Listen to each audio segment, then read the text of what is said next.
wanted to talk today about Trump, Donald Trump. And does he have the Trump card? Let's find out, shall we? Now, love him or hate him, a bit like Marmite, the one thing I will say about him is I think he's good at being himself. I don't think anyone would deny that. You know, he's not trying to be anything else. He's not putting on an act. He's not fake. You know, he's genuinely, you know, he is who he makes out he is, you know. I think personally he's quite full of himself. He's got a lot of ego. But then again, in my experience with Americans, that is quite true of most Americans. So perhaps he is actually kind of the epitome of you know, typical American, really, you know, in that sense. Which I can understand why, you know, for them, a lot of them find him rather appealing. And certainly he does also seem to do very well with speaking in public. You know, he's good, he's quite entertaining, he's a good public speaker, and he doesn't sound robotic, you know, as a lot of politicians do.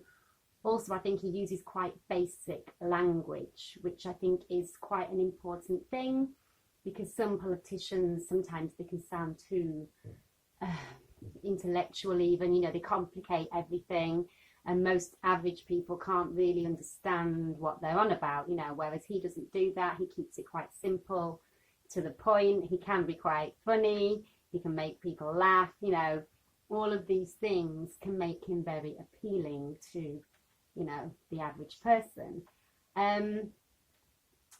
I don't personally, I'm on the fence with it, you know. I'm not saying I like him, but I don't dislike him. I don't necessarily, I certainly don't hate him. I don't hate anybody, you know, but I don't think it's easy to judge somebody when you've never met them, especially through the media, because the image the media portrays is, you know, they always have an agenda.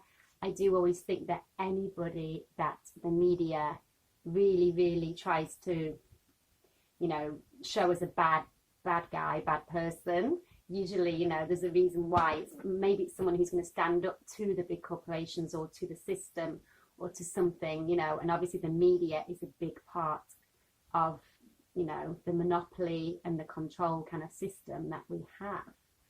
So, you know, like with Jeremy Corbyn, personally, I liked him, and I thought that the way the media tried to portray him was really unfair. But I can see why they did it, because obviously, you know, he posed a threat to them, to their kind of power. You know, he might have tried to actually make some real changes, you know, which they obviously wouldn't have wanted to happen. So because of that, they painted him out to be all sorts of things, which personally, I don't believe he was.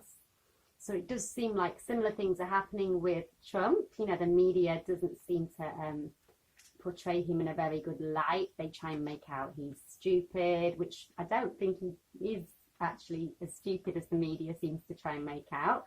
They sometimes edit what he says to make him sound more stupid.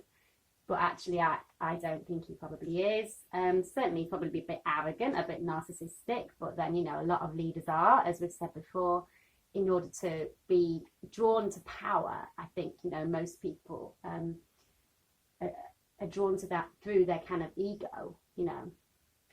So the system we've got does encourage that. So yeah, I would say that because of those reasons, he does have the Trump card, and he is heading for victory, I would say, with the election. And I think most people can see that, whether they like him or not.